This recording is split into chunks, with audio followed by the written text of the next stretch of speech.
On a planet far away, Gore and his daughter Love are wandering through a barren desert. They are the last of their people and have nowhere else to go. Starvation is keeping them on the brink of death, and Gore prays to his god Rapu for help, but nothing happens. Love eventually dies in her father's arms, and after Gore buries her, he starts hearing a whispering voice calling for him. Gore follows the voice until he finds an oasis filled with fresh water, but he also accidentally trips and cuts his hand on a sword. Then he sees a bunch of fruit and immediately begins eating desperately until he's scolded by his god Rapu, who is just hanging around. Gore tells him that the land has been destroyed, but his belief never wavered, so he expects the promised eternal reward. However, Rapu laughs at him, saying there was never a reward for the underdogs. He's currently celebrating killing the latest wielder of the Necrosword, a cursed blade capable of killing gods. Rapu doesn't care about all the followers who died for him, saying suffering for him is their purpose and that he can get more later. Furious, Gore renounces his god, causing Rapu to begin strangling him. Suddenly the Necrosword raises into Gore's hand and shows him the steps to acquire great power, insisting he must kill all the gods. Gore lets the curse take over his body and kills Rapu, swearing he'll kill the rest of the gods too. On planet Indigar,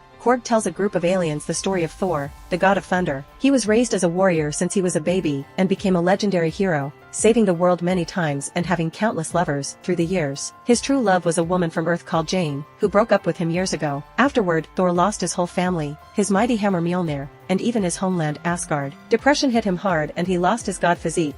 But after gaining a new weapon called Stormbreaker, he joined a group of heroes known as the Guardians of the Galaxy and started to travel with them around the universe to go on wacky adventures together. He also went back into shape with lots of hard work, but was still hiding a lot of pain inside his gorgeous body. Now he's given up on finding love and only comes along when he's needed in battle. Nearby, the Guardians are engaging in a vicious fight against bird-like invaders and not doing very well. Soon, Thor finally arrives, and the local king informs him things were peaceful around here until their gods were murdered. With Stormbreaker in hand, Thor jumps right into the battle, easily defeating enemies all over the battlefield by hitting them or shooting lightning at them. When two enemies attack him at the same time, Thor simply opens his legs to stop them before jumping to make them crash. After kicking a big vehicle, Thor breaks into the temple and goes up the tower to hit the enemy leader, finally putting an end to the invasion, but also destroying the temple in the process. On Earth, Jane is at the hospital for treatment because she's been diagnosed with stage 4 cancer, something she's only shared with 2 close friends. Since she's a scientist, she's been doing some research of her own, and so has her professor friend,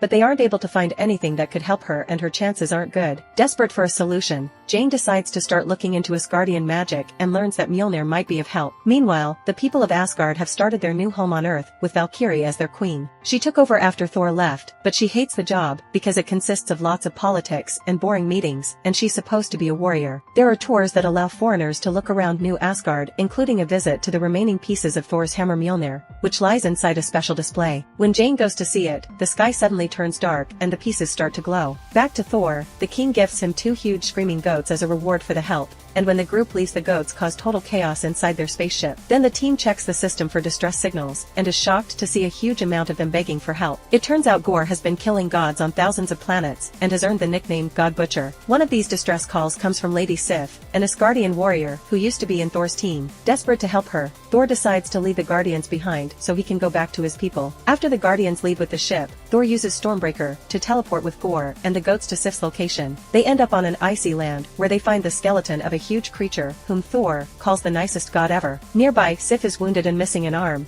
but she's well enough to share that she followed Gore here only to fall for his trap and barely got to escape. Gore's objective is to kill every god in the universe, and his next stop is New Asgard. On Earth, Gore arrives at New Asgard and uses the Necrosword to control the shadows and summon a bunch of monsters. In just a few seconds, chaos takes over the city and flames begin to spread, so Valkyrie shows up in her Pegasus to start fighting the monsters off with her sword. Soon Thor appears as well, and while Korg takes Sif to safety, Thor joins the fight. He and Valkyrie are taking down a bunch of monsters when suddenly a ball of lightning lands in the middle of the battlefield, moving at great speed to hit the monsters too. Thor realizes it's Mjolnir and calls for it, but after going through another monster, the hammer ignores Thor and goes to its new owner. This woman is wearing Thor's clothes and handling Mjolnir like a pro, making it split into pieces to attack multiple monsters at once before it regains its form. When the woman takes off her helmet, Thor is shocked to see it's Jane. A flashback shows how their relationship used to be. At first, they got along nicely and shared lots of happy moments together, sharing what looked like a perfect relationship. One drunk night, Thor even asked Mjolnir to promise it'd always protect Jane, and the hammer glowed to agree. However, with time they became more distant because Thor was always busy with his missions, and Jane had a lot of work to do as a famous scientist. Eventually, Jane got tired of the walls they were putting between them and broke up with Thor by leaving him a note. Back in the present, Thor wants to talk, but Jane wants to concentrate on fighting the monsters. At that moment, Thor sees Gore, who begins fighting Thor with the necrosword. After exchanging a few hits, Gore pins Thor against a car, and when Thor tries to defend himself, Gore just hits him against the car and makes a monster hold him down. Then Gore tries to take Stormbreaker, but Thor gets angry and activates his lightning powers, freeing himself from the monster before pushing Gore off. Thor throws lightning at him as Jane and Valkyrie appear to support him, so Gore sees the disadvantage and decides to disappear. However, the shadows are still around and they release a bunch of monsters inside children's rooms to kidnap them. Soon every Asgardian kid is inside a cage-like monster, and when Thor and Jane try to go after it, Gore teleports the cage away. Afterward, Valkyrie holds a meeting with all the Asgardians to decide how to proceed. Thor can't stop staring at Mjolnir and tries to call it again, but Stormbreaker comes to him instead. An argument ensues among the citizens, so Thor comes forward and tells them to calm down while he tries something. When he raises Stormbreaker, his powers fail and he makes a hole in the ceiling before destroying a monument outside. He returns to the room and a new argument starts, only to be suddenly interrupted by a floating head. This is Axel, one of the kidnapped kids that has magic eyes. This power allows him to bring an illusion of Thor into the cage so he can take a look around and discover where they are. When the illusion ends, Thor goes back and informs the others that the kids are in the Shadow Realm, where Gore will be the most powerful. Before they go there, they need to get reinforcements. The group decides they need to travel to Omnipotence City, where all of Earth's gods gather. Since Stormbreaker isn't working well,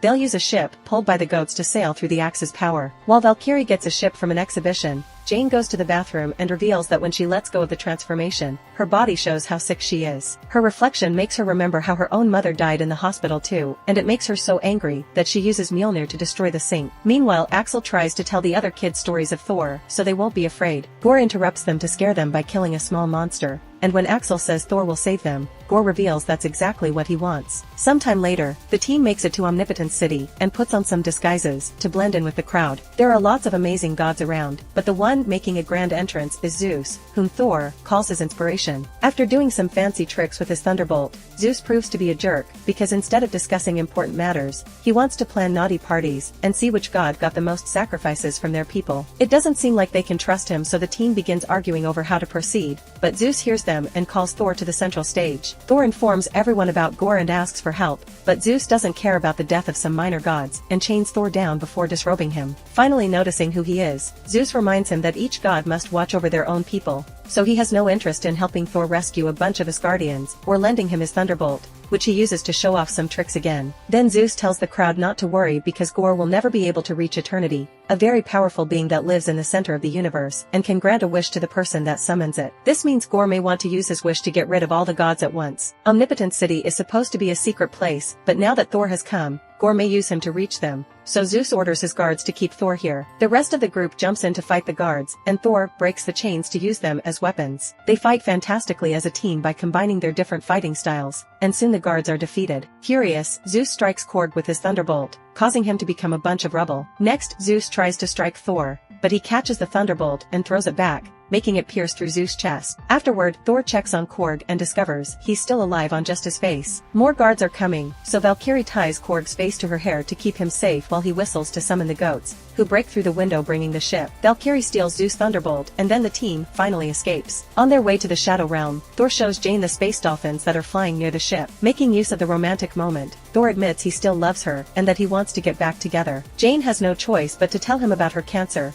but Thor shows his support and promises to tackle everything together. Then they share a kiss. When they finally reach the Shadow Realm, everything turns black and white, including themselves. Stormbreaker's rainbow bridge disappears, so the ship just lands on the desolated planet with a thump. The cage is nearby but empty, so they enter a building and Jane finds some papers with Gore's plans. It turns out he wanted to bring Thor here to steal Stormbreaker and use its power to open a bridge into eternity. Jane rushes to tell the others that it's a trap and throws Stormbreaker into space to keep it safe. At that moment, Gore shows up and Jane throws Mjolnir at him, but Gore dodges it and controls the shadows to capture the heroes. He asks Thor to call Stormbreaker, and when he refuses, he makes the shadows start hurting Jane and Valkyrie. Desperate to help them, Thor summons Stormbreaker, and all that sudden power shakes the entire planet and frees them from the shadows. Then Gore uses the Necrosword to bring out a bunch of shadow monsters, and another battle begins. While Jane and Valkyrie fight the beasts, Thor's Stormbreaker meets Gore's Necrosword, and the goats have to take Korg's face away from the violence. After exchanging a few hits with Gore, Thor is distracted by a beast, so Valkyrie fights him with the Thunderbolt. She manages to hit him a few times, but it doesn't do enough and Gore stabs her with her own weapon. When Thor tries to run to her, the shadows try to hold him down, but he quickly frees himself and shoots some lightning at Gore, who shields himself with the necrosword. Jane reaches Valkyrie to rescue her and brings her to Thor, who uses Stormbreaker to open the bridge. However, Gore and his shadows use that moment to grab onto the axe and steal it from Thor while he and the others are teleported away. The team lands on Earth and Jane drops Mjolnir, revealing her body is incredibly weak right now. Thor takes his friends to the hospital and the doctor shares bad news. Using Mjolnir has been killing Jane faster. She wants to keep on fighting, but Thor confesses he wants to have more time with her and convinces her to stay. On his way out, Valkyrie gives him the Thunderbolt, which Thor uses to reach Eternity. Meanwhile, Gore has finally reached Eternity and has brought the kids with him. He puts Stormbreaker down to start the process of opening the door and the whole place shakes, causing a piece of a huge statue to fall. It almost crushes the children, but Thor arrives just in time to catch it and throw it away. As soon as Gore sees him, he uses the necrosword to start summoning monsters, so Thor gathers the children and tells them to grab any object they can find to use as a weapon. Then using the Thunderbolt, he shares his power with all the kids so they can help him fight. A fierce battle begins as the kids clash against the monsters, fighting with all their might to prove they are worthy as guardians. As monsters fall all over the place and the children keep them busy, Thor goes after Gore, keeping up with him until Gore takes the Thunderbolt to throw it away. Thor must continue fighting hand-to-hand and Mjolnir senses this on Earth, so it appears in front of Jane. Soon Gore overpowers Thor and almost stabs him, so Thor has to stop Necrosword with his hands. At that moment, Jane arrives on Valkyrie's Pegasus and throws Mjolnir at Gore to get him off her boyfriend. Thor uses the chance to retrieve the Thunderbolt, and now he and Jane can fight Gore together. However, Jane notices that the door is about to open, so she sends Thor to retrieve Stormbreaker while she fights Gore and the kids continue to destroy the monsters. The shadows are holding on to Stormbreaker pretty tightly, so Thor has to start hitting them with the Thunderbolt. At first, Gore seems to be overpowering Jane, but she makes a jump to attack with Mjolnir and creates some cracks in the Necrosword. At that moment, Thor finally frees Stormbreaker and throws it at Axel so that all the kids can return home. Afterward, Thor uses the Thunderbolt as two daggers, trapping the Necrosword between them so Jane can throw Mjolnir at it, finally breaking it. Gore manages to catch the hilt and tries to rebuild it, but Jane catches the other pieces with Mjolnir and summons some lightning that turns every sword piece into ash. While Jane falls to her knees, Gore sees that the gate to Eternity has been opened and crosses it, teleporting all three of them. Before Gore can make his wish, Thor looks at a dying Jane and tells Gore he isn't looking for revenge or death, he's looking for love. Then Thor goes to Jane's side to spend her last moments together. Seeing this reminds Gore of his own daughter, but he doesn't want to wish for her because he's dying from the corruption of the Necrosword. Thor and Jane promise love won't be alone, so Gore makes his wish and love comes back, saying goodbye to his father before he dies. Jane also says goodbye and shares a kiss with Thor before her body disappears into glowing dust. Sometime later, Jane becomes a legend in New Asgard and they make a statue for her. Valkyrie goes back to being queen and Sif helps train the children in self-defense. Korg gets his body back and finds a boyfriend from his species. Thor is raising Gore's daughter as his own and they share simple family things like breakfast, but he also has to teach her how to control her Eternity powers. They often go adventuring with Thor using Mjolnir and Love using Stormbreaker so they can fight together and help people in need. As they travel the universe together, they become known as Love and Thunder. Meanwhile, Jane's spirit arrives at Valhalla, the Asgardian heaven, and she's invited to join the Hall of the Gods. Make sure to subscribe and turn on notifications so you can watch more videos like this. Thanks for watching.